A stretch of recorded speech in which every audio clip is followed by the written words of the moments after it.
Good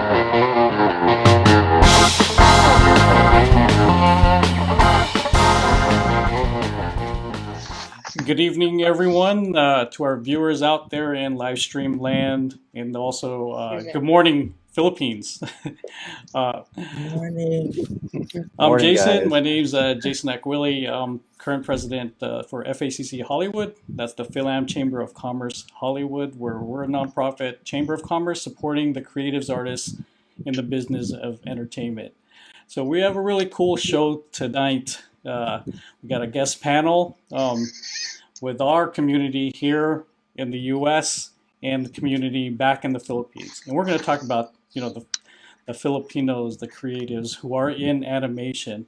Real quick intros to our host for this evening. We got Faye Koons. She's a poet, writer, film critic, and a retired teacher.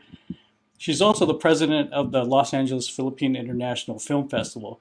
She has a master's degree in mass communication from the University of Philippines. She also has a film and video major from the local El Camino College here in the Los Angeles area. She has written and produced stage plays for the Manila Actors Studio here in LA. And then second, we got Angela Relucio. She's an actor based in LA and Atlanta, so she's covering both coasts, West Coast and East Coast.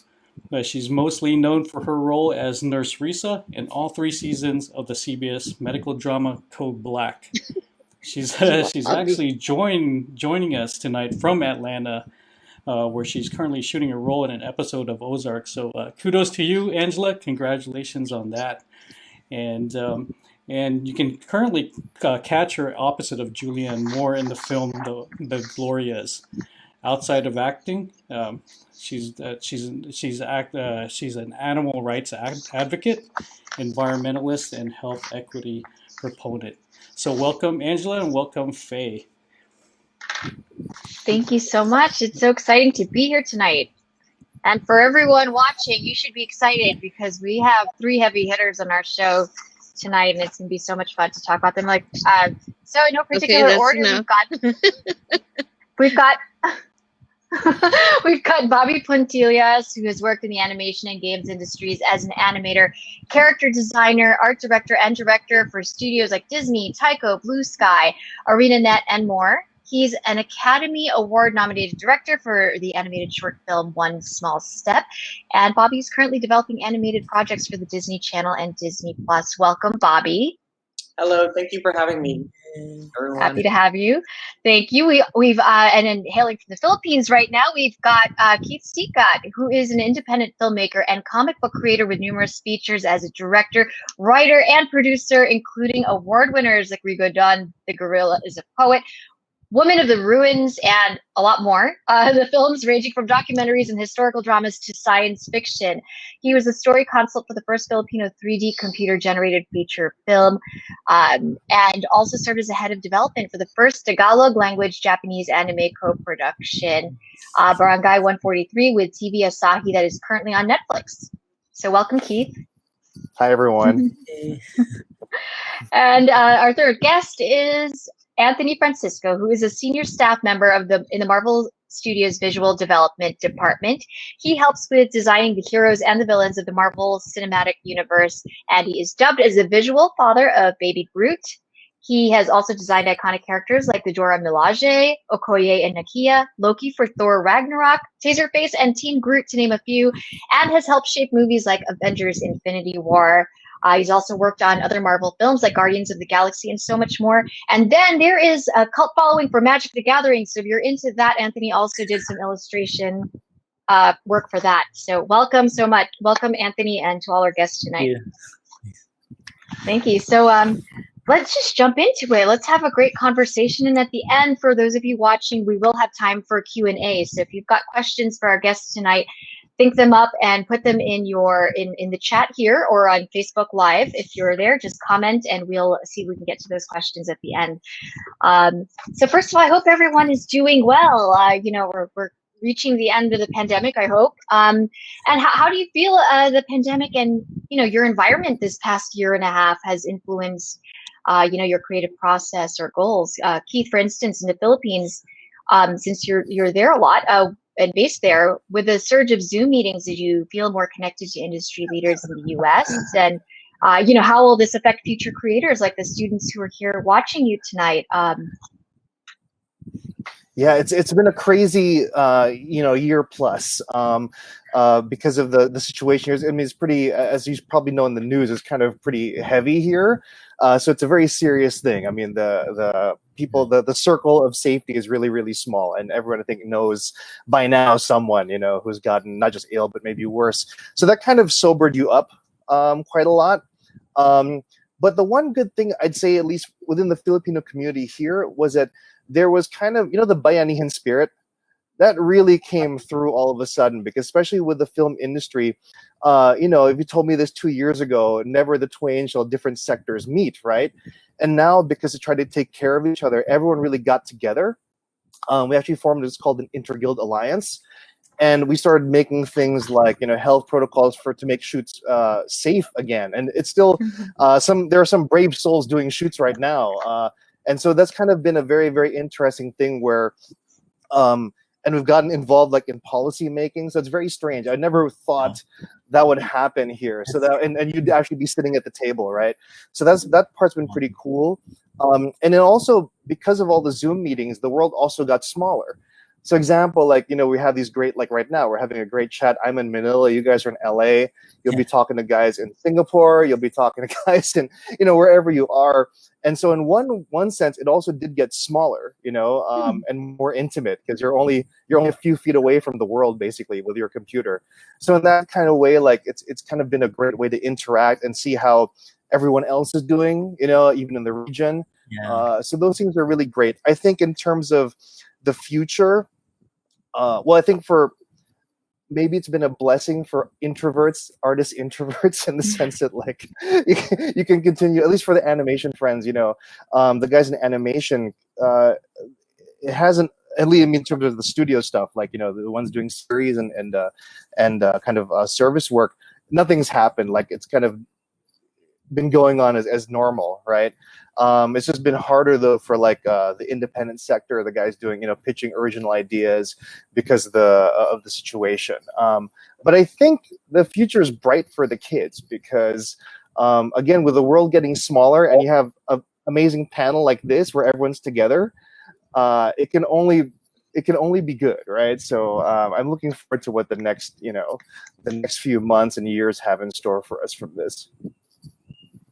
Exciting to hear that. And it's an interesting perspective, saying that the world feels smaller when we would think it would feel bigger, because you could, you're a couple of feet away from people on the other side of the country. What about for you, Anthony? Now, Tita Faye and I were speaking earlier, and you've been known to say that your two kids inspire your animation, and certainly we see that with Baby Groot. So were your kids home a lot during quarantine, and how did that influence your creative process? The funny thing is, my kids, they do homeschool. So for us, nothing really changed, because they do school at home anyway. But they have a lot of extracurricular stuff that they do. They have dancing classes. Those had to stop, the jiu-jitsu, and then gymnastics. But before the pandemic, like my son and my daughter, they're actually jiu-jitsu champions when they were 10 and 9.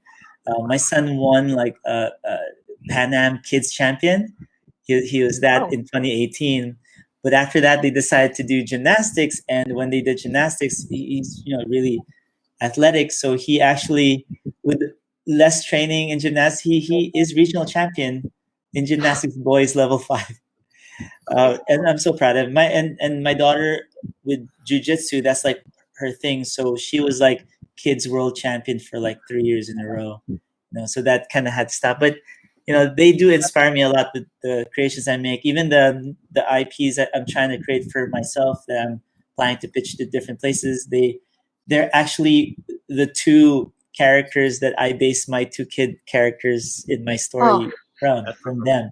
One kid, my son, he just acts before he thinks, and then my daughter's the one that's kind of smarter and saving him from all the crazy stuff he does, but he won't admit it because he's the best. It's like, so that really inspires me to do stuff, to take them as inspiration. But during the pandemic, it was awesome for me. He did turn 13 during the pandemic, so it's like a whole different person. It's like, so it was. I'm glad I'm home for that. So we're able to have long talks, very philosophical. Oh, It's kind of. I loved it. It was awesome. Yeah, and then work was Anthony, the talk. the talk. Oh, yes, that talk. Well, they know about that before they were. Okay. The talk. Yes. Okay. He'd ask questions. I don't know if you could talk about it here, but when he was younger, at 7, he'd ask a question that's like, what? And I'd explain it in scientific terms, like, this, like this. So he doesn't really. And then, where did that come from? The piece that goes together with the. I think your mom's calling me. Real quick. that's always the right answer. So, oh man. But, well, it's good to hear, and the fact that you still have a smile on your face, means you mean it. I can't say the same for every parent I know during the quarantine. So, yeah. Bobby, your thoughts really on? hectic, though.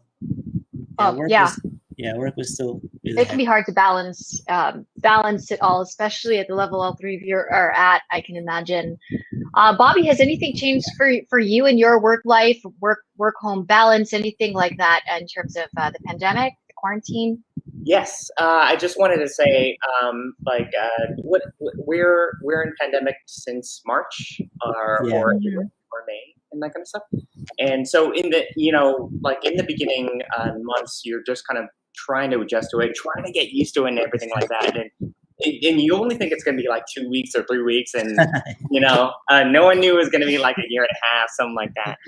But I think I would be remiss to say that I think we started a couple friends of mine started an organization called Rise Up Animation, and essentially what it is kind of like connecting with people around the world to offer free portfolio reviews. I love that. And that's so how I found Bobby, actually, from your Rise Up Nation. I think. That's right. Yeah, that's awesome. Yeah, that's right. We had that conversation, and then we still have to have you on for a panel, Anthony. So essentially, that was like in quarantine. That was kind of my biggest difference, and it kind of I mentioned that because it kind of went from like feeling isolated, and then living in my small Glendale apartment, to all of a sudden being connected with people around the world, literally around the world. We've had I've talked to people in Egypt and England and Africa, and a lot of people in the Philippines. I was fortunate to connect with someone from Mindanao, and I've never met anyone from Mindanao before. And I was like, what is it like over there? What's the animation industry like over there? And just kind of listening and hearing what it's like, and all over the Philippines, especially as well. So you kind of go from this kind of cloistered experience to all of a sudden connecting with aspiring artists from around the world. And even meeting with people around aspiring artists around the Philippines, I'm always just kind of like, what is it like over there? What's the industry like over there? Because it's very different in the States, right? And I want to learn about it. And you can't give the same sort of advice, to someone living in the States, to someone living in the Philippines, trying to make it, in the animation industry, because it's very different. And I recognize that, and I have to be sensitive to that. Everyone in the States has to be sensitive of how the different industries around the world work, because it's not the same as LA. It's not. It's just not. Yeah. I want to visit Mindanao one of these days. Yeah, me too. Me too. And listen, Anthony, it was fantastic because we had that so at Rise Up Animation, we just kind of have a live Zoom meeting, a portfolio review, essentially. That's awesome. And then while we were talking, there was there's like chickens crowing in the background, and just kind of she's like, "Oh, I'm sorry." I'm So like, wild. fantastic! Yeah. This is great. This is like, you know, and it's just kind of connecting with our people, like, you know, of just kind of like trying to help in any way that you can, but still being kind of sensitive to like the industry. What they have to go through. Yeah. Listen, and Manila is super different than Mindanao, right? I mean, like Yeah. Manila is one industry, and then a place like Mindanao is like a completely different industry. So just try to be sensitive and help where you can. So that, I mean, like, that's a long-winded way, Angela, to answer the question of just kind of like this sort of Rise of Animation thing and connecting with people around the world has sort of helped me just sort of not be isolated, but sort of just kind of like, and Like the pandemic birthed this yes, yeah, and that's the thing too, like of just kind of like the pandemic birth, like everyone's familiarity with Zoom. You know, like I didn't know how to use Zoom before, you know what I mean? But like just because we're all closer and just kind of like quarantined. And then it's easier to listen to other groups of, like you're saying, other Filipinos talking in panels, or getting invited more often to panels in the Philippines just to talk and inspire the young people there. And it's like the last time I was in the Philippines was it was before the pandemic, a year before, but I did a talk in Graphica Manila. And that's the first time. Yeah. And there's like 4,000 people, and it's like, wow, that's awesome. man. You know, so that was really fun, and I would love to do that again. Maybe Keith, you know, we'll go to your school. Anthony. I'm reeling you guys in, Mindanao. by the way. I'm warning you right now. Yeah, dude, you guys are coming over. Listen, Keith, Anthony. I mean, like, I totally remember that experience. Like, Anthony, you got to get hooked up with like Armand too and do Icon Manila at some point. I think I'm gonna be an Icon this year. I remember him talking to me about it, but here was my really quick experience. So the last time that I went to the Philippines was 2019 for Icon Manila, and before that I hadn't been in like 11 years or something like that. So it's been a long time. But when I went to Icon, you go back and you're like, oh my God, there were so many animation artists and students like in Manila, just Manila. And then people came from like all of the provinces and that kind even of from Southeast Asian, you know, like from Thailand, from, you know, they would come because Manila was a big gathering. It's a big deal. It's a big deal. Yeah. And then, but when you go, like Keith, I mean, Anthony, like when you go, you just kind of feel this kind of like there's a groundswell of just like aspiring artists like there in the Philippines, and I had no idea. Yeah, and it just kind of emotional, actually. A little bit. Yeah, man. Like I didn't think they knew my work, because when you're here, you're just, you know, you're part of the. You're just one of many in Hollywood. We know your work, guys. We know your work. Like you do us proud. So like, don't think you're not there. I mean, you know, we're very. I mean, I remember the first Icon Manila when that came here. It was such a great thing to see. I mean, now it's even. I mean, you said like now it's huge. I think the first one was only like you know 500 people, but it was still amazing because you feel the energy. And I think that's the one thing with the Filipinos in general. Like we have an embarrassment of riches. I mean, ever since we've had decades and decades of artists who just really like are kicking butt, you know, on a different level. And it's kind of like maybe that's the way maybe it's like we feel taken for granted here because there are so many of us that are just like, you know, I mean, even in comic books, you had the guys in the 70s that did all the Marvel and DC comics, right? Nestor Redondo, and you know, and a whole lot of other guys, right? So it's funny. This kind of thing has been around, Yeah.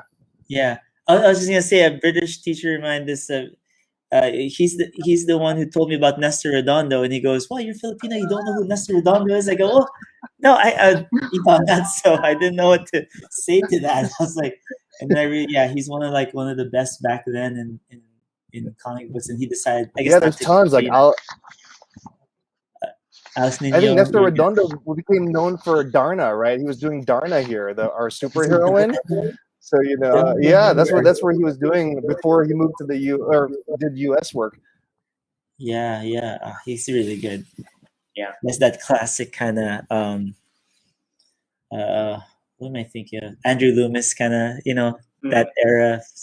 Mm-hmm. It's so cool to see you guys like light up with people who inspire you, even at your level, right? There's always room to grow and level up and learn. And with a collaborative community like this, you're always talking about and connecting and talking to people from, other provinces that you've never seen or really or met anyone from.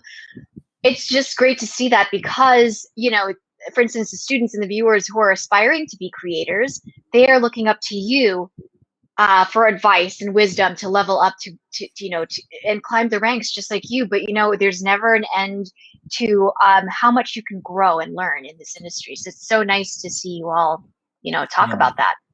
Well, speaking of inspiration, Bobby, his short film, that's another one that's kind of really inspiring.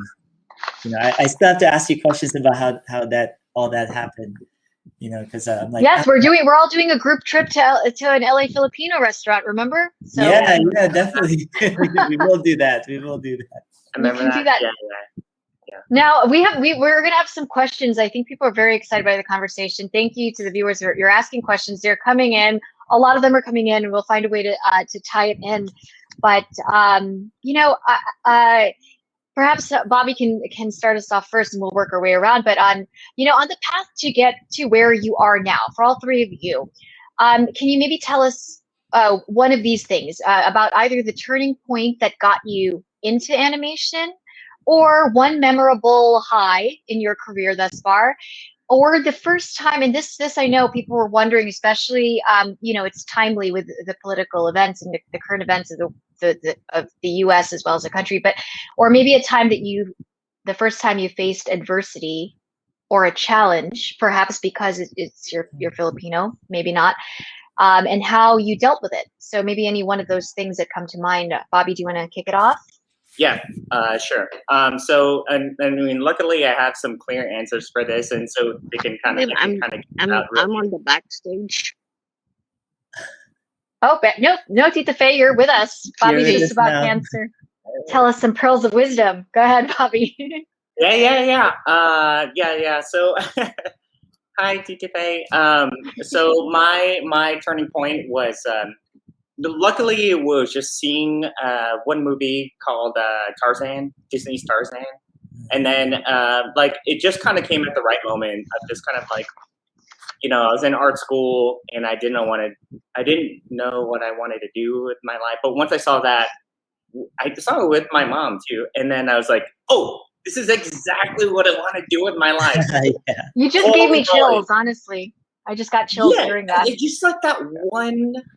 I just I know that's not a common thing, but just that one movie, I'm just yeah, that's exactly what I want to do. It's I want to be Tarzan.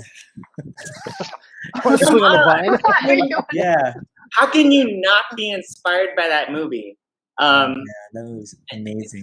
So that would be my what saved me from being just kind of because I'm a very average high school student and I'm a slacker, but that movie sort of ignited the fire in my butt.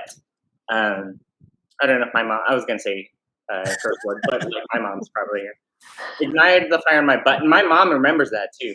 And then I think maybe fast forward, seeing Frozen win the Academy Award was really great, not only for me but for our studio, because we were kind of flailing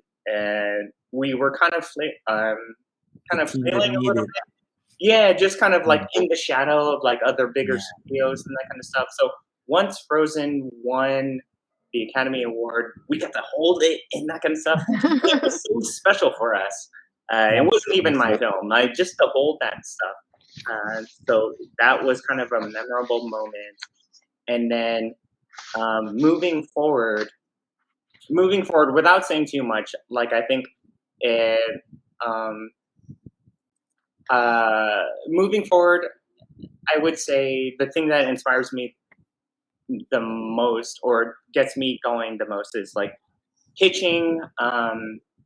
After one small step, pitching like Filipino stories like around Hollywood, like Anthony is doing, you know, like maybe Keith is doing as well, in Hollywood. Of just kind of like, you know, whoever responds to it or not, just kind of like going in with pitches of just kind of like the Filipino experience, you know. Yeah. I used to say Southeast Asian experience, but like I can't speak to all of Southeast Asia. Sure. So Sure. like, I would say just kind of like, I think us on this panel, we're taking a stand of just kind of like, okay, we've done these things so far, we're accomplished to an extent, but now what do I want to spend the rest of my life doing?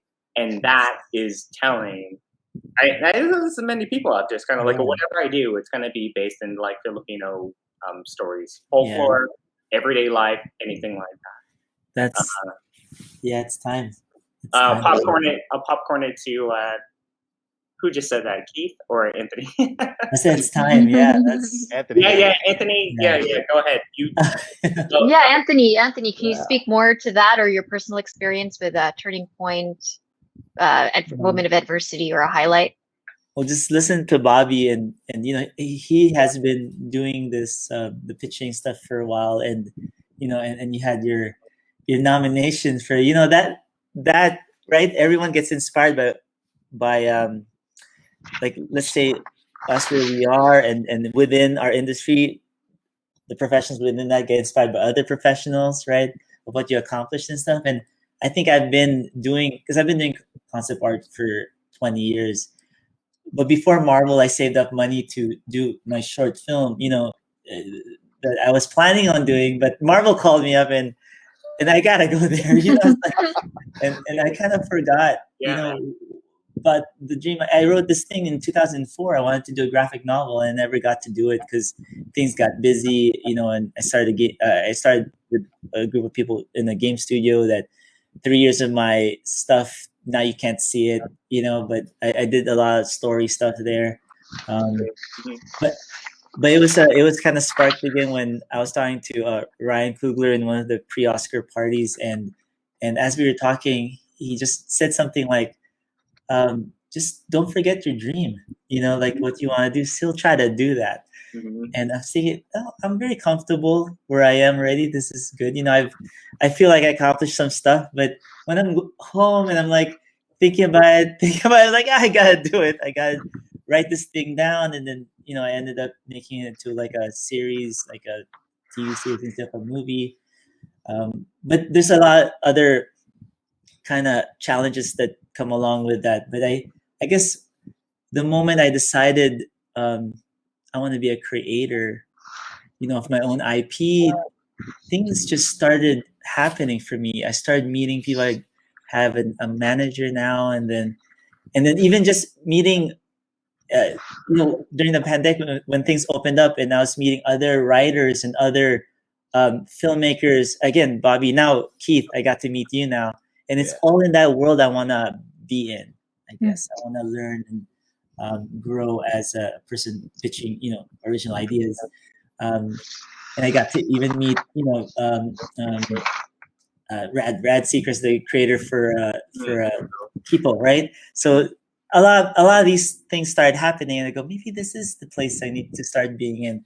Not like, you know, Marvel is still amazing. You know, this year was a lucky year for me. I was on 3 projects at the same time, and some major characters I got to design for Ant-Man 3, Black Panther 2, and So cool. Captain Marvel 2. So that I can't wait for you guys to see that.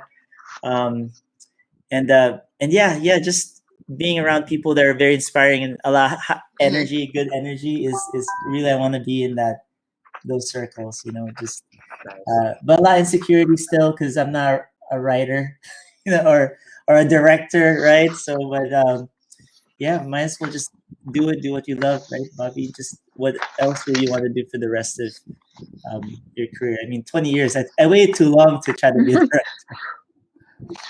Do it, Anthony. We can't wait. We can't wait for it. You could still be thank you. Tarzan. I can Yeah. still, yeah. And how about you, So, yeah. Keith?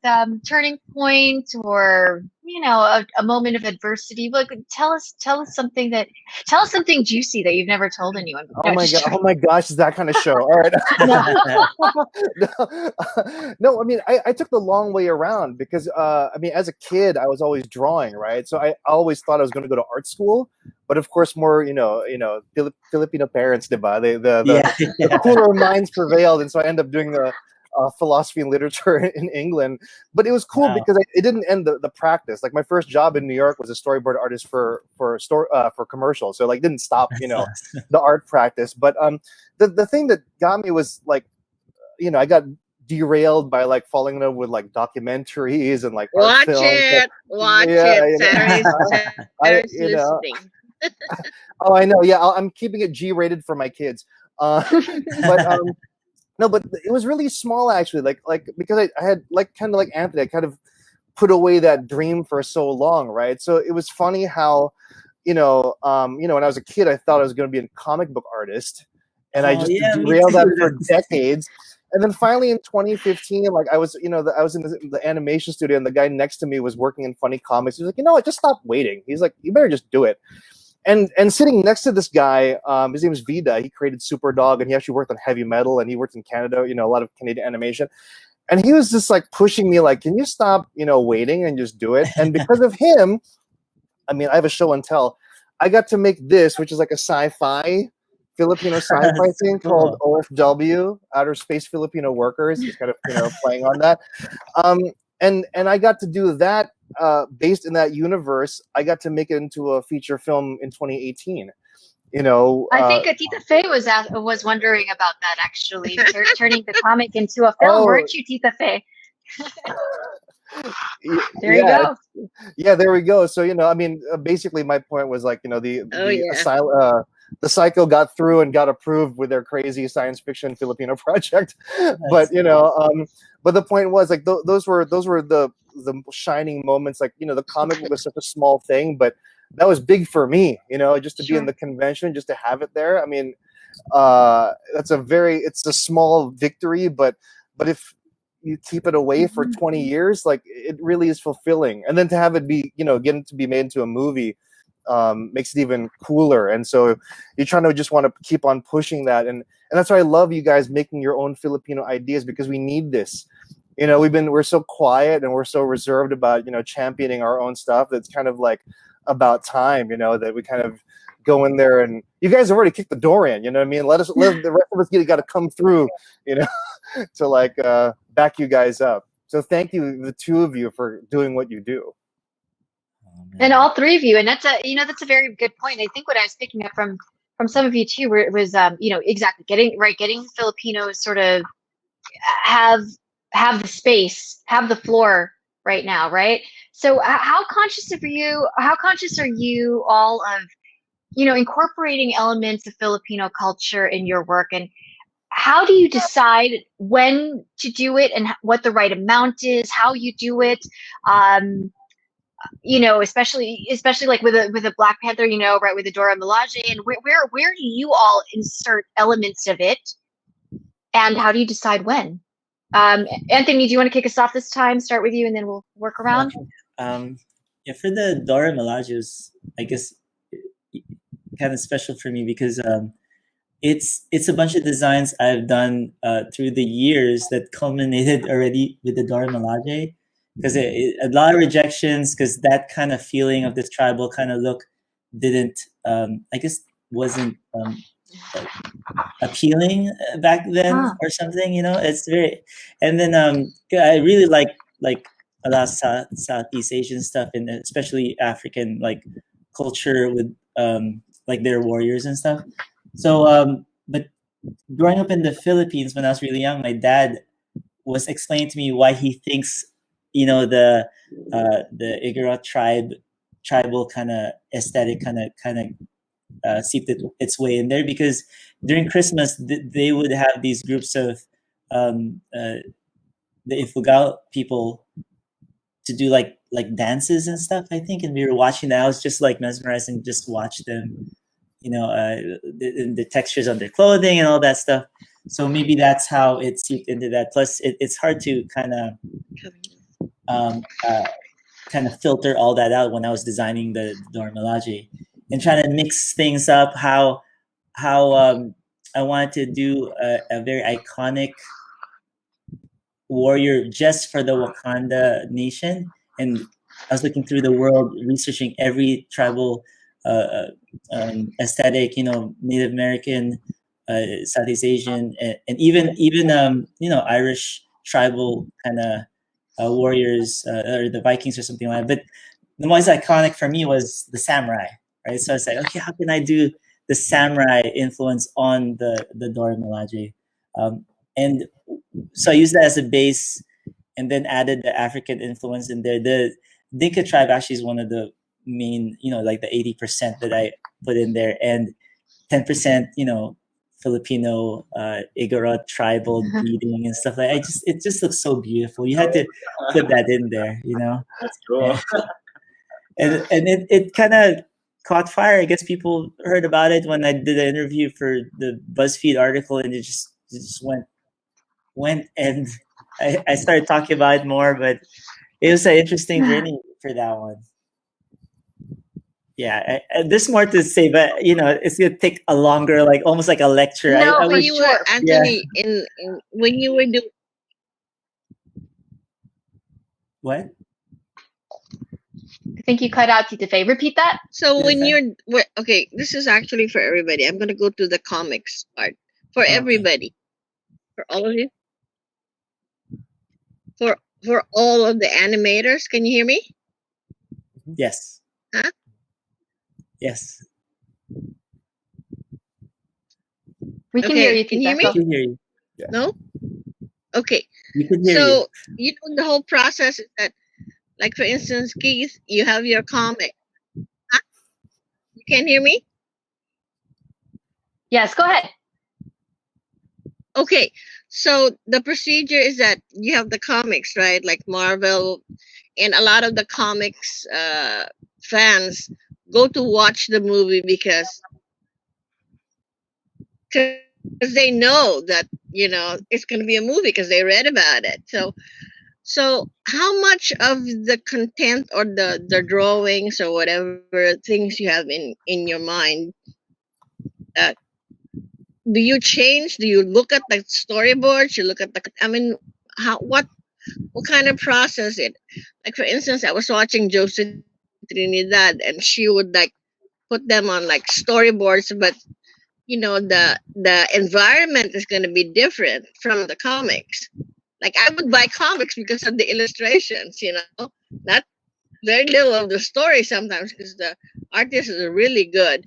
But the whole process of it, like the animators, you guys, do you start from your idea as told by the screenwriter or the playwright or whoever the story created,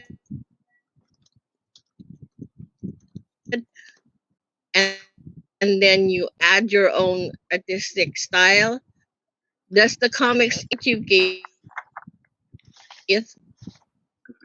Are we getting enough of the gist of what she's trying Yeah, I to kinda ask? got If it. not, Bobby Go What ahead. happened? or Keith, did you hear that? Did you hear Yeah, it's the process just- translating, right? It's translating from one medium to another, right? Yeah, I okay, mean, go ahead. well, for me it's a bit different because I have the privilege to write my own story, so in that way I have a lot of freedom, but I also know that it's a bit different because you're translating from one Everyone can see. medium to another one. So things that I can, like, you can do on a page, right? On a 2D page, Yes. doesn't really translate in Go the ahead. three-dimensional space. So that's been so for me it's there's very different. I mean, the story that I would have in the comic is very different from the. That's what I'm saying. It's kind of spun it off from my own universe because it's not really a direct adaptation. 'Cause I couldn't actually do it, right? I mean, you have the limitations of the real world when you're making a live action film, even with lots of VFX. So those things change. So you change the parameters. You work within your limitations, at least. I'll put it that way. right? And sometimes the limitations will make you get creative. That's actually not a bad thing. Of course, we might in the Philippines there might be a little bit too limited in terms of I mean, I've worked everywhere. You always don't have enough budget or time, but whatever the scale is, I mean, here you have to really scale down. I won't even tell you my horror story, but I mean, I'll put it this way: when I was pitching this thing, I was so proud that I was like, we can do this movie in like 6 months, and they were like, "That's great. Right. Can you do it faster?" And you're like, That's fast already. I feel like that's already fast. I'm gonna, I only got 2 kidneys. What do you want me to do? It's a challenge. So for my process, is a bit different because I'm not interpreting. So I don't have to have fidelity to, an original script from someone else, right? I have the freedom to actually morph the idea, and it's mine, so I can actually, mold it as it is. I'm so curious about what you guys do because it's a very different thing to kind of take, a scripted page and you have to kind of interpret it. It's so true. Any thoughts on that, Bobby? On the which question? So there is many. So. I think Tita Fey Tita Fey is laughing. I think I'll try to sum up what Tita Fey was saying in between the the technical glitches, but maybe how much of the comic or the comic influences your drawing and it translating into a different media like film. That's script to screen kind of. Yeah, script to screen or script to screen. I think let's see. I'm really early on in the process, but there was something I was going to say earlier, and on just the process kind of stuff. But we can circle back when that thought comes. And was it about your short? Okay. So I can riff off of this. So from script to screen, like I'm lucky enough to, hey guys, on my project, like at Disney now, we have like a writer from the Philippines. Woo-wee! Her name is Mickey Crisostomo. Cool. So look her up. She did, I think she did a interview with ABS-CBN last year, and so we're working together, which is a great. It's a great dynamic because she's from the Philippines, and I knew what I was going to talk about. She's from the Philippines. She's my writer now. And so we're working kind of together, like a Filipino American director, artist. It doesn't matter whether it's short or feature. Yeah, we are working on a TV show to be pitched to Disney, where I work now, to Disney Channel Plus, that kind of stuff. So that's what we're working on now. So how do you find her? Oh, sorry. Yeah. You guys can find her, Mickey Crisostomo. I mean, how did you find her? Because she came into Disney, hired on to another show that she's writing for now. And so I was like, hey, Mickey, can you look at this idea that I have and just kind of like let me know what you think about it, that kind of stuff. So that's how we got kind of acquainted and that kind of stuff. So, and then I know what I was going to say, Angela, too, of just kind of like, the only thing really, if this show or series gets made, without saying too much, the only thing that I can offer is my experience as a Filipino American, right? Mm-hmm. I didn't grow up necessarily in the Philippines, but San Diego. no, I grew up in Seattle, Washington, because my mom was in the military. But like that is what I can offer the Sure. show, this experience, and partnering with someone that grew up in the Philippines, that kind of stuff. So what what I think, and maybe Anthony, you can kind of relate to, and Angela, maybe even you can relate to, of just kind of like at this juncture in my life, I want to connect more with my Filipino like heritage and culture and like background and everything like that. I didn't necessarily grow up with that, but this is my way of kind of paying tribute to our culture, our ancestors, even if I didn't necessarily grow up in the Philippines. Of like, listen, I'm trying to learn. Yeah, I love to learn. Yeah, you know what I'm saying? Yeah. That's a cool point you brought up. You still count. You still count, Bobby. You're in the Filipino club. Well, going off what Bobby said, even though I did grow up in the Philippines till I was 17, and when I got here, turned 18 here. But the funny thing is, even though I was there, you're so busy with just having fun with your friends, I don't really know so much either, except for the Filipino stories with the tikbalans and the aswangs and the ghost stories. I love those stories. My uncles from the provinces would come stay with us, and I'd hear that. But more stuff now that I guess I'm becoming more, most of my life now is here in the United States, because I'm 46 already, it's like more here. But I'm learning more, and I want to learn more, like more about Lapu-Lapu, more about, the occupation that happened. I didn't know the Philippines was still occupied by Spain till 1896 or something like that, right? And then Americas took over until 1944. I don't know how. And then the World War happened, and that's when we became it depends. I didn't even know that, and I found out later on that my family line fought against the Spanish during that revolution, and they were brought exiled to Guam or something. Yeah, and it's crazy. My one of my cousins sent me a picture, this black and white picture, circling who our great grandfathers were, with the first president of the Philippines. I was like, whoa! Well, I think a little bit activist kind of mind. Well, first of all, it's go ahead, Bobby. Oh, sorry, really quickly. Sorry.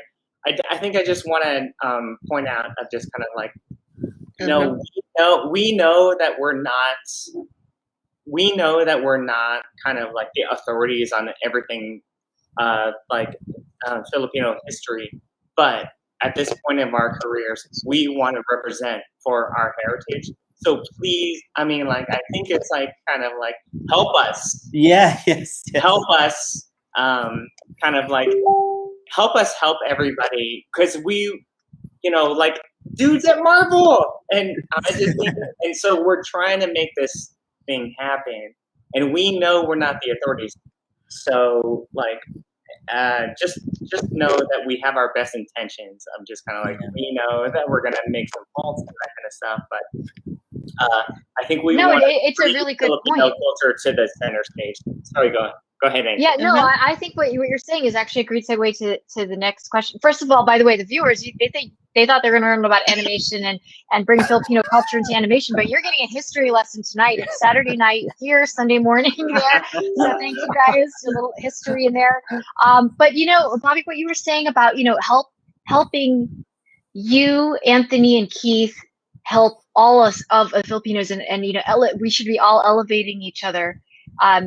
Even at this point, like you said, doesn't matter if you grew up in the States and whatnot. It feels like you're, taking a little bit of responsibility as a creator in helping with that. So, right now the mainstream animation industry, it's largely dominated by white males, all talented in their roles, certainly. But for all three of you, how important is it to amplify Filipino voices? You've touched on it before, and other voices of color. Like, do you feel like it's the onus is on the studios also? Is it, it takes a village? And Tita Faye, I know you're having tech troubles, but you were wondering about, for instance, decolonizing storylines and character archetypes as we see them in animation. One example she had was, Elsa in Frozen, and can people in the Philippines relate to that? It's ice, it's snow. I mean, it's a tundra. Just if you can speak more to that. Keith, would you like to start us off with that? I mean, personally, I think we have to, because if you have the privilege to be on a a platform where you can. I was talking to someone who's in VFX for Hollywood films, and he was saying that he was the only person of color in a committee meeting. It was for a comedy, and he said that there was a kind of a racist joke in the script, and none of them. It wasn't like they meant it, but they just didn't read it that way, right? And he had to be the one as the only Filipino or non-white person there, like, hey, hang on, guys, like the optics on this is not great, and let me tell you why. And fortunately, the director was cool enough to listen to it. But that's a direct thing where he affected, like, it was basically an Asian stereotype that he was able to help them dodge. So, I mean, I've been, again, lucky enough to work on, like, Filipino projects. So, like, the first CG film here, the RPG Metanoia, is very much about, set here in the Philippines, about gaming culture, but it's promoting, Filipino games, though.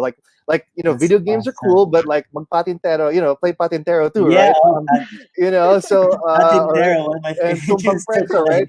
Yeah, so it was the kind of that thing, and again with Barangay 143, which was the Japanese co-production, it was so lucky that TV Asahi was the one that was very open to something that was not based in Japan. I thought that was the shock, because I don't know if you know, but the anime industry is very insular, right?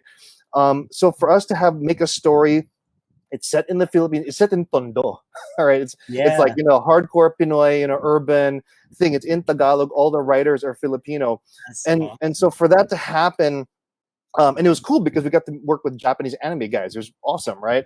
But it was such a great learning experience. But it was like, we have this platform. We got to push it.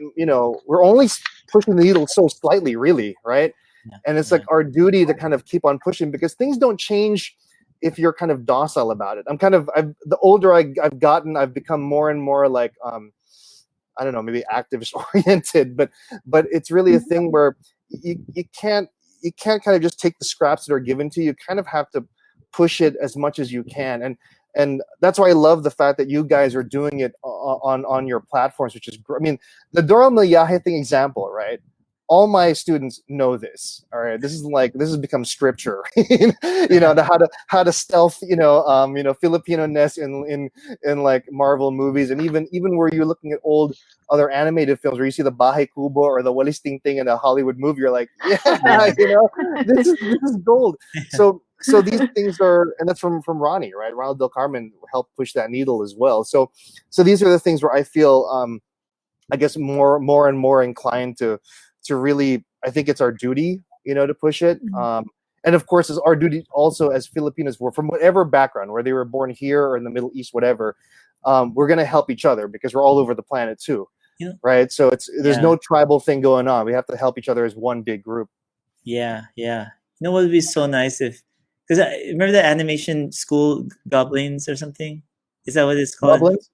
Like if there was something like that in the Philippines, right? To have those kind of top-notch short films from students that could be done within their like short amount of time within the year or something, and that could be out and promoted, even by the government, to help with promoting how good the Filipinos are with animation and art in general and stuff, and to have more training to the other people that want to become that, go into the industry, but also kind of building a good, like, healthy entertainment industry in the Philippines, and not always like, I mean, of course you have to go outside of it, but kind of slowly build the inside too. So we have, bringing people from the States or something, coming in, training people and taking that training into it further.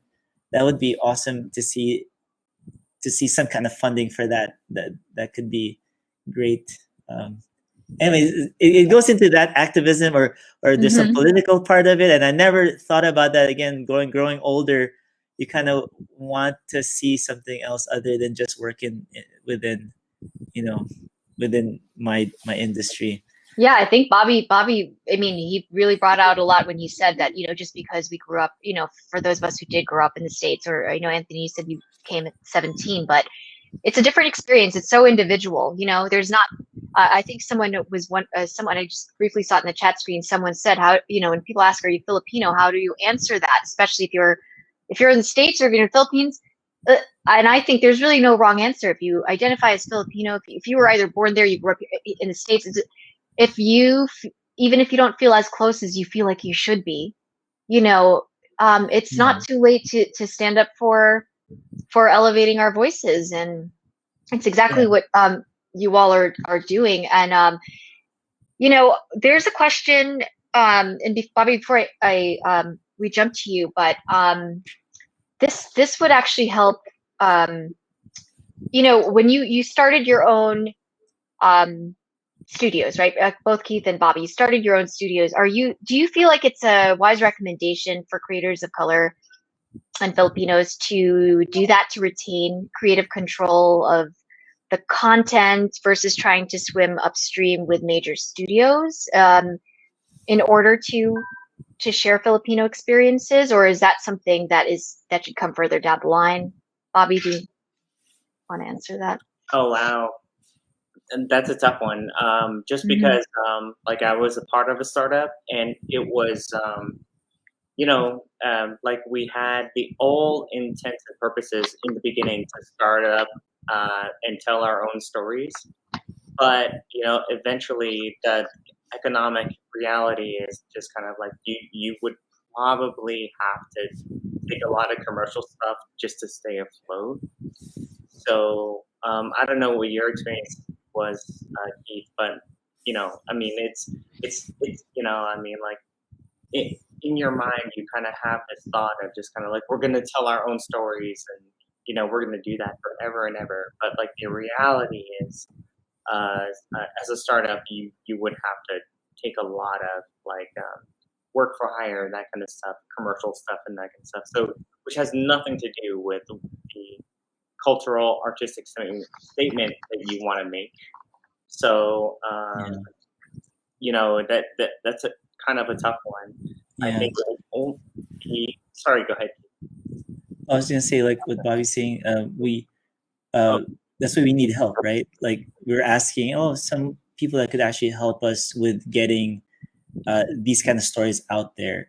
We still need whoever the millionaires, Filipinos out there that could, you know, support the cause of giving diversity to the, you know, entertainment industry. You know, I know the bigger companies, Disney, you know, Marvel, they're slowly putting more stuff out there, like Raya, and we have Shang-Chi coming out, which is, you know, the first, you know, Marvel superhero that's Asian, and of course Black Panther, which kind of showed that you can have a black superhero and it could make a lot of money.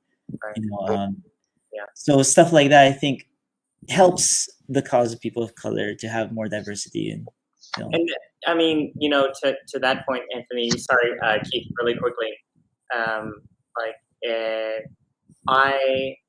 sticking with Disney for now because, I mean, without giving too much away, like I pitched a project that was from our culture, and they were like, yeah, let's develop that.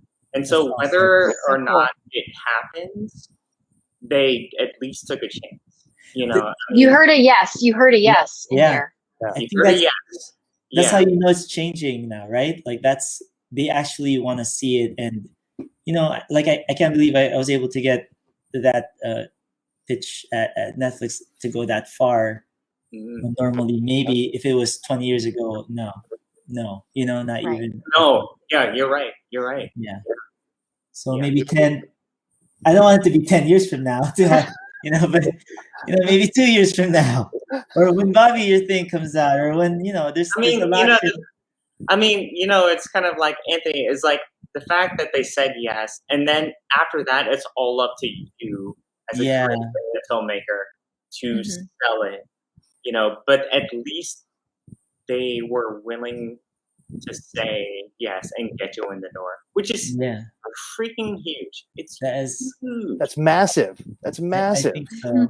I think, but sometimes, you know, within us, we're probably this should have been. But really, someone was able to point out to me, like, hey, you just started doing this. It's just a year, and you're able to get that far. And like, you know, I never really thought about it because I get rejected all the time. You know, it's like even with art, even with working, you know, as a concept artist or any art form, right? You have to learn to take rejection not as a down thing, right? It's something good for you to get better with, using that as a gauge. I had this one teacher. Go ahead, sorry. No, go ahead. I was gonna say I had this one not a teacher. The first place I worked at, ADI. I'm glad I had him, almost like kind of like my mentor, where he made sure I didn't feel bad when my stuff was rejected. He said something like, you think of it this way, you actually, at least you got them to know which direction they don't want to go. And then, oh, that's good. So, okay, scratch that out. Okay, let's try a newer one. So I'm glad that the right mindset to think of it that way keeps you wanting to always try. Another one is, if they say no now, that doesn't mean no. That just means not right now. Not right now. That's a big one. That's actually a big one, because especially when you're pitching, like I've realized, before, like when you get rejected, you feel a lot of pain. You like really take it to heart, but then you realize sometimes, I've been on the other side of this as well, that sometimes it has nothing to do with your project. Like you said, someone else, got greenlit last year. That's a bit, or in the same spectrum. So. Yeah. It has nothing to do with your project being good. It's just kind of timing. So that kind of eases your spiritual anguish when you think about it that way. It's like, and you want that project to succeed, because then if that Filipino project, then yes, that's the opening of the door that we talked about earlier. Yeah, rising tide, right? Rising tide raises all boats. So that's the thing. So that's a really great thing. But Bobby said something really, really important, which was kind of the realities, the harsh realities of stuff, where the doing the service work. I think maybe the answer for me, it's like whichever avenue is available to you, take it. Because whether you're in a studio in America, or maybe you're doing independent work outside. Everyone has struggles. It's never ideal, but I mean, the universe put you there for a reason, and maybe that's why you're there, because you're the guy who's gonna break that door a little bit open for everyone.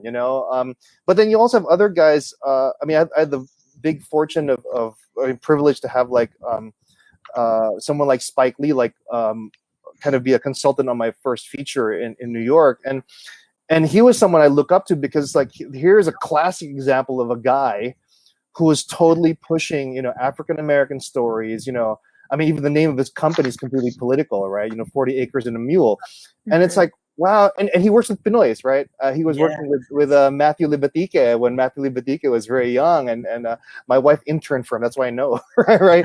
But it was kind of like, okay, so here's another model where he's not doing, kind of focusing on protecting his independence, right? So that was kind of really inspiring too. And like, okay, there's many ways that we can do this, and it's about where fortune might land you, right? If you're in the regions in the Philippines, in Mindanao or Cebu, there's great animation schools in Cebu. If that's your way in, that's also valid. And just you plug away, you'll find your way. I think that's how it is, and it'll happen. It won't be easy, but it'll happen. And you guys are proof positive for that. Like you guys keep on going, and it'll eventually happen. Yeah. Bobby was saying he was a C student back then when you were younger. Same. I was minus C student. I'm like, it's just really bad. I failed my own Filipino class. How would you do that? And I took summer school for Tagalog or something like that. It's like, oh man, because but see, we really have a drive. Once you find out what you want to do, no one really can stop you from writing your stories down. You don't have to go to school. I actually didn't finish college. Because with art, all you need is your portfolio, really. And once I found that out, I go, oh, then why take any other classes? I just draw all day, all week until I put together a portfolio and just turn it in, Yeah, it's a good lesson, because you think you have to be good at everything. The truth is, you just have to be good at that one thing, and then discover what that one thing is and go for it. Isn't it? And it's also good to hear that actors aren't the only ones who face rejection all the time. All the time. It's a good lesson to learn for all of you who are studying to be creators, whether you're an artist, a writer, director. Just every no will get you closer to that yes. So just take it with a grain of salt. Keep doing what you're doing. Do it well and proudly, and move on. Right. Yeah. And now we have a number of questions from the audience tonight, but a lot of them tie into the same thing. So I'll just ask one last question that for the viewers tonight. Thank you all for staying with us, by the way. Thank you, everyone. Yeah, it's so great because I know it's a Saturday night, and Sunday people might have to go to church or whatnot. People, not me, but right. So listen, this is wonderful. Like Keith, Anthony, Angela, this is wonderful, and everyone in the chat. This is wonderful. Yeah, we're so happy to have, and I'm so happy that everyone's really active with questions. Also on Facebook Live, these questions are streaming in. So what? This is a multi-part question. Whatever grabs at you, please feel free to answer. What do you think will be the next animation trend, and how can creators of color lean into it? And what advice do you have for Filipinos and other creators of color who want to pursue animation or other creative roles in entertainment, since there are a lot of those in the audience tonight? I think we're on the upswing in terms of representation. I think, as always, kind of like animation, live action kind of leads the pack, I think. So, like, whatever is trending and successful in, I thought I saw my mom saying, live action, I think that'll sort of like spill into animation as well. And I'm really optimistic about animation getting into spaces where it's not just kind of like all American, that kind of stuff. And we start to talk about like immigrant stories, just BIPOC stories, and I think that's where the future is headed. I think, like I had my director of development when I came into Disney pitching this project. He's like an African American guy, and he would always give gems. I'm just kind of like, yo, y'all are trending. Asian Americans, y'all are trending. The only thing is, you have to get white people to understand what you're talking about right now. And he would say these kinds of gems of just kind of like, they might seem a little bit cynical, but he was an executive, so like I was just like, all right, got it. And then so the first time I pitched him my project, instead of saying, "Oh, we're going to assign you a writer," he would say things like, first off, you need to. He sounds like Cedric the Entertainer. Like, first off, you need to find a Filipino writer who's funny. You need to find a Filipino writer who's funny, who can lend credibility, authenticity, who's funny as fuck. And that's what he would say. You know what I mean? And it was just kind of like and I told my friends that. They were like, whoa, you said you need to find a Filipino writer? That's unheard of. So I think like even big studios like Disney or you have those people in place that recognize the importance of authenticity, and they're put in these positions of power. They can make those decisions, So I think it's definitely, it's going to be a slow change, but I think it is changing. What do you think?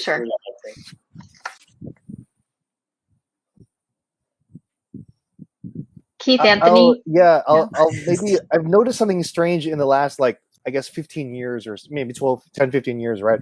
Which is before, like, the mindset here was like, how do we make it exactly? Like, how do we make it so that, international audiences, meaning like, Caucasian, would understand, right? And then all of a sudden, in the last few years, like whenever you go to like, pitches and things, like it became a thing about authenticity, which is fantastic. I remember, if you go through, like now, they'll add, long questions will be not listed about your story, right? But more like your attachment to your story, right? Like, why do you have to tell this story? What's your connection? And they really want to know, which I think was different, a decade ago.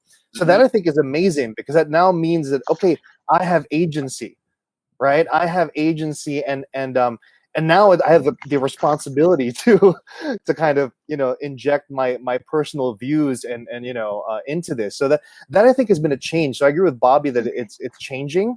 I mean, for the better. That's a fantastic thing. It's a wonderful thing. That's why I'm excited for all the young kids that are there, because like the world is opening up for you, with these kinds of things, and it takes people like that exec Bobby. I'm so happy to hear that that you got a champion in there. It's got to be a brother too, right? See what I mean? Like it really is. But that's how it works, and that's the thing too. Like especially in the American experience. I mean, having grown up there, like the minority, being a minority, you're not alone. Right? There are other minorities also that are kind of vying for you, and here that's a great example from Bobby. Like he's got your back, man, and he's saying those little Zen koans that he's giving are amazing, and I think everyone can take that to heart. Like there are people batting for you. You just have to do your job and like make sure you do your best so that they can really bat for you even more. Great. Anthony, any last thoughts on riffing off of Bobby and Keith? Oh man, they said so much already. I think I said it just all. agree with everything, and just waiting for that break, right? That someone needs to take a chance on the stories, and it seems like there's a lot in production, right? I have a question for you, Anthony. Yeah. For the project that you're pitching around town, that you're continuing to pitch, what do you want to say? You don't have to get into details, but like, what do you want to say about your, like, mention your culture? Well, my story, is a Filipino folklore story idea, right? When I grew up in the Philippines, the stories I've heard, but it's really about family, Filipino family, and like I said, the two main characters are based off my kids, and in a way, I was talking to Ian McKegg about this a little bit. He heard it. He was saying it seems like I'm a really family oriented guy, and he feels it because I what it is wow. I'm thinking about the reasons why I put this together is because the stories of me having to do what I need to do to take care of the family. And the witch doctor character in the story is kind of like me taking care of the stuff he needs to take care of in that town, and he's missing his kids, but he's training them too much in this like focused. You got to do this to be better, this and that, and eventually I could say like a quick log line on it where the main witch doctor, he gets kidnapped into the underworld, and then now it's up to his kids to remember the teachings that their dad taught them to kind of go back and save him. So it's longer than that, but I'm just not going to give away too much. Yeah. It has a lot of the emotional attachment I have with kids, and they're it's almost like I wanna how do you say get their personalities and just see how the kids could learn to love each other even though they have all these differences, and I see that with my kids, and the Filipino folklore and culture just comes along with it because of how I grew up and what I'm around. But it's a universal, really family story. That's great. It's wonderful. Wow. Well, this sounds so exciting. I'm looking forward to just seeing everything coming from all three directions. Thank you so much. Is it done already? I just want one more thing. I want to ask the guys here real quick. One more thing before you. There's this other story. I just want to see what you guys think. Okay, I'm gonna do this real quick pitch. It's based on my life a little bit. When I first got to the United States, I ended up joining the Navy. Okay, so but troubled teen trying to escape gang life in LA joins the Navy and finds out he's afraid of open water, and now he has to get out of the Navy at all costs. It's a dramedy. So it's like it's a little, there's more to it, but that's kind of like my boiled down version of it. So it's kind of like that racism in the Navy, how Filipinos had to go through this kind of stuff, how in a poor neighborhood you had to grow up, but then you run with certain gang people, but then that's wrong, that kind of stuff. And then you try to jump off that, but you're in this other place that's kind of like a gang, and then you want to get out of that too because you're not you're an artist and you're not. This is not for you, or it's not for you. That kind of. Anyway, I just wanted to see you guys' reactions. What do you think? No, and then he jumps into the water where there's sharks in there. That's like a metaphor for life, man. Yeah, every day is like a seasick thing. I gotta get out of here. It got suicidal. I felt that because it wasn't a good place. Well, I would watch it. I would watch it for sure. Yeah. Yeah. Anyway, sorry. No, it's okay. I would love to talk. We can all talk about that. I just love the conversation that's happening here. I could talk forever. But I know that the audience members are so eager to. There are a lot of questions here. I'll try to. And so they can get to mass on time. Don't make their parents angry, right? So okay. So quite a couple questions that were similar. I'll just group it together. Norby Ella, as well as Kalimag Macias on Facebook Live. They're either creatives in the U.S. or they have their short films and whatnot. They want to know if you could just throw out a couple of names of animation studios in the Philippines working with U.S. studios, 2D or 3D, as well as what apps your favorite. I guess your apps or tools that your favorite that are your favorite that you use to create 2D and 3D in film. If you want to just shout out a few of those. For studios here, there are quite a few. I think the mainstream ones that do like service work, right? For like for US cartoons and stuff. There's I think Top Draw.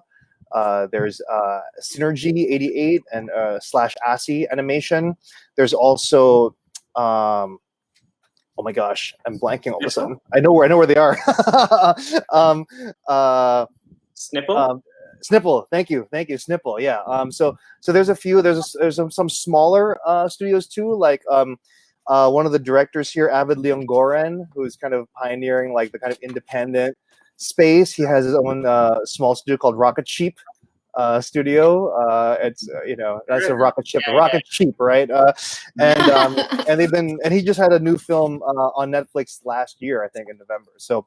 I think there are other ones as well outside, like in Alabang, outside of the metro. In the south. I'm forgetting the names now, but there's quite a few that are here, and mostly they're servicing like U.S. productions. Okay, cool. Yeah. Oh, and there's the anime too. I'm sorry, I forgot. There's also the anime guys, because Toy Animation is actually based here. Secret. That's right. You just outed them. But Toy Animation is here, and a few other smaller studios. I think Dream Bucket that also does.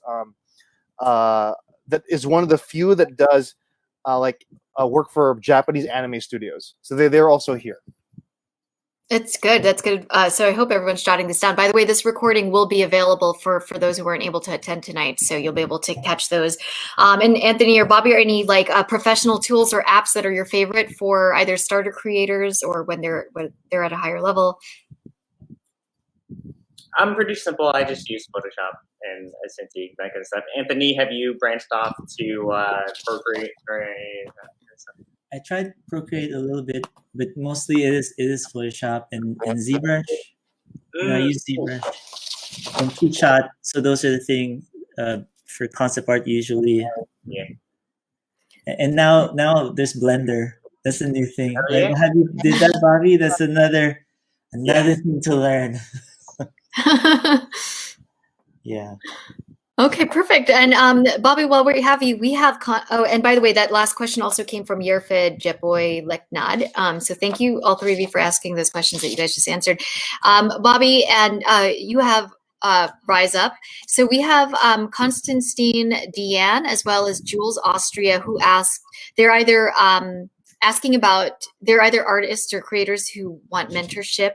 And they're young, and Jules has a short film in pre-production, and she just needs some guidance. So do you want to tell people how they can partake in your Rise Up, or if Keith and Anthony, you have any other suggestions for young creators who need mentorship? Yeah, so you can sign up on our riseupanimation.org or our Instagram. And you can sign up for mentorship sessions there. And that is, I'm not sure how old everyone is, but you have to be sort of 18 and older, just to, just to make sure everybody is secure and that kind of stuff. So, but I would start there. And then, make sure that you sort of specify what discipline you want to kind of get feedback on, and what discipline you'd like to meet with someone on, a story, biz dev, and you can sign up more than once. So. Bobby, did you used to do, was it animations the first thing you did, or did you also do storyboards and stuff like that? Just wondering. Yeah, I've done like animation and not storyboarding professionally, but like biz dev professionally. So I see. So you guys can go there, for those things. So. That's great. So for those of you 18 plus, take a look at what Bobby just pointed you to. And any other general advice for Keith and Anthony for those who are seeking mentorship or guidance for those who are under 18? And actually, to piggyback off that, Anthony Parra says, first of all, he thanks everyone for being so inspirational. And what advice would you personally give, not just to the viewers watching and those who might even be younger than 18, but also for yourselves and each other that would help you three out together? That makes sense. Well, to answer the at least the mentorship, I teach at iAcademy. So if you're out of high school, you can. I visited that school. Yeah. Oh yeah, see that's what I'm saying. In Makati, right? So that's one way you can go there. But there are all other schools as well. I mean, like the University of the Philippines is a really great film program. Really fantastic. Like all the guys who are winning awards everywhere came from that school. There's script writing workshops that Ricky Lee, who's one of the most famous script writers here, he holds it for free. It's amazing, Wow, and that's where he's the guy who wrote a lot of the classics, and he's a really great man. He does these workshops. You also have really great animation schools like Ateneo de Naga in the regions, right? They're also excellent, and you have College of Saint Benilde.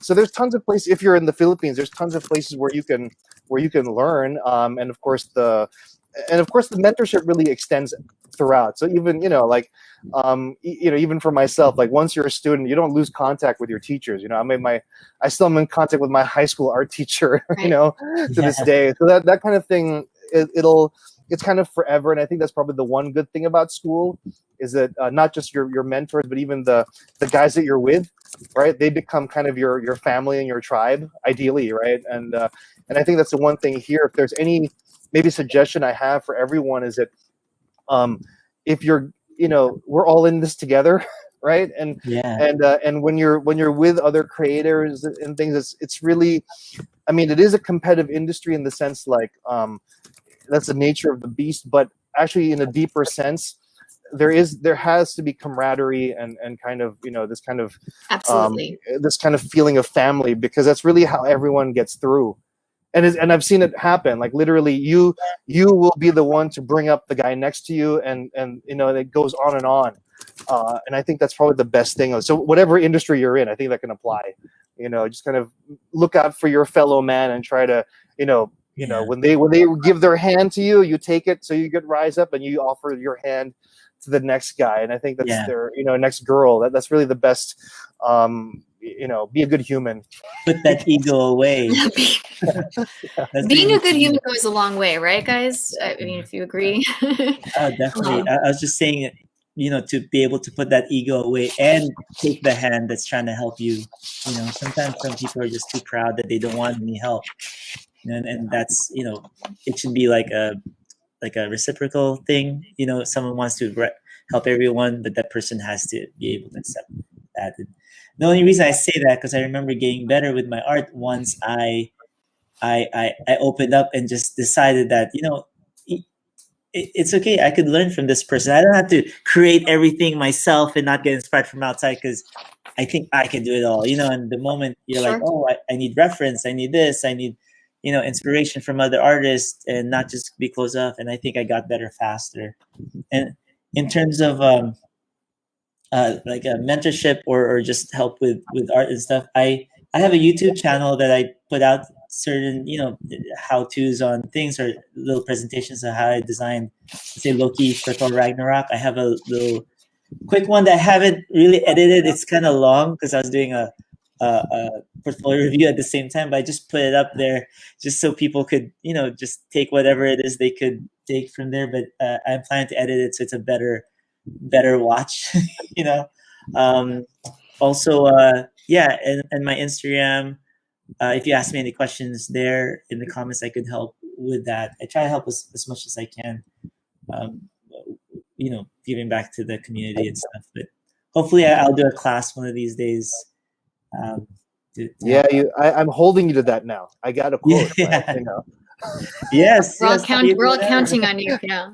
Well, gentlemen, it's been such a great evening or morning in Keith's case, but it's been such a great conversation, and certainly there are more questions that are coming in, but time doesn't allow. So for those of you who are watching tonight, if you have questions that didn't get answered, please feel free to comment them on FACCHO's post on this event. And if you want to tag the appropriate party, Keith, Anthony, or Bobby will be sharing our socials right now. And I just want to say it was really great to meet all of you. It was so much fun. And if we could just go around the room, the Zoom, the room that we're in, and if you could just say real quick what either what your handle is and which socials you use, as well as a quick line on any upcoming projects that you're allowed to share, or whatever else your parting words with all of us tonight.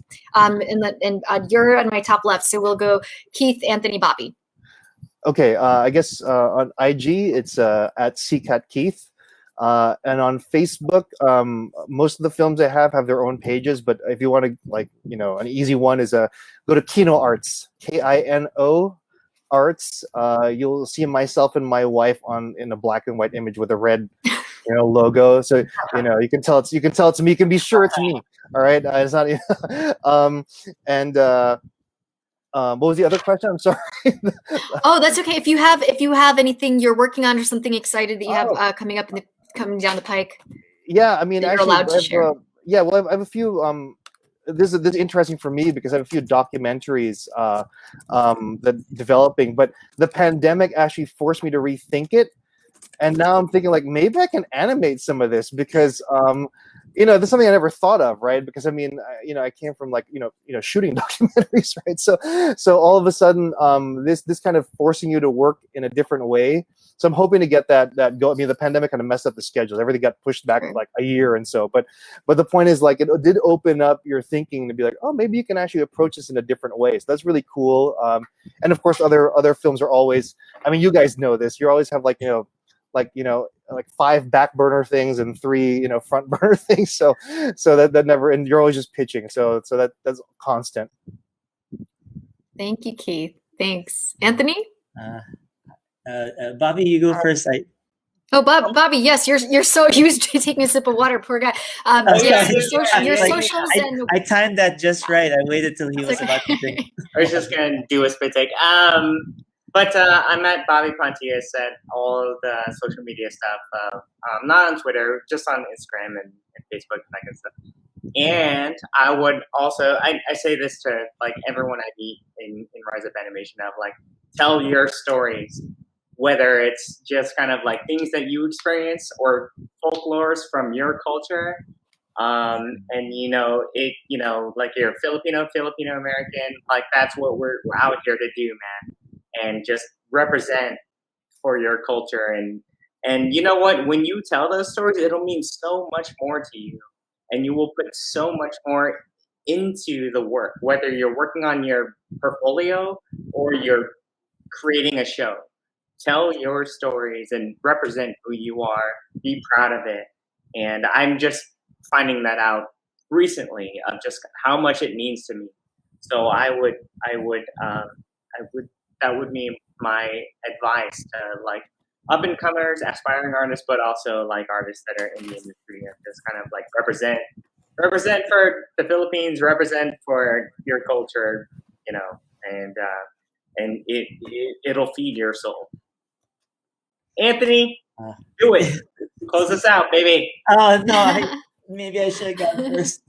Bobby, that was a nice ending already. I was Oh man, I was just what am I gonna say now? Just well, you guys can follow me on Anthony_Francisco_art, and if you guys have a question, just please, even on my Facebook, just message me there. I'll try my best to get to it. And I know I read a comment that someone actually asked me a question there.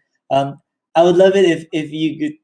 No, people would get shy to actually type in the comments. That's why they direct message. But I didn't know there was like a extra inbox there. That's like a secret inbox. Like I saw it, and there's just too many people to like go through.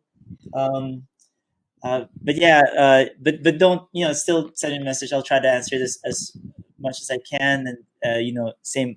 I have the YouTube channel. Please comment there if you have any questions, so I could make a video about those questions.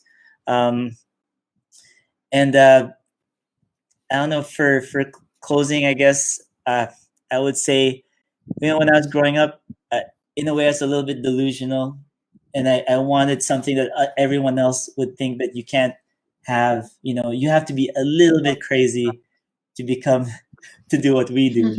And it's okay, to do that. Make mistakes. Want to make the mistakes so you could get to learn more faster. I think don't be afraid. Being afraid just doesn't help, because then you won't attempt. So you got to attempt to do what you love. Awesome. And with that, thank you so much to all our guests. We've got Keith Sicat, Bobby Pontillas, and Anthony Francisco. And thank you all to the audience. So please continue to watch our panels here at the Filipino American Chamber of Commerce Hollywood. And let's all elevate each other. Thank you all so much. Thank you. Thanks so much. Thank you, everyone.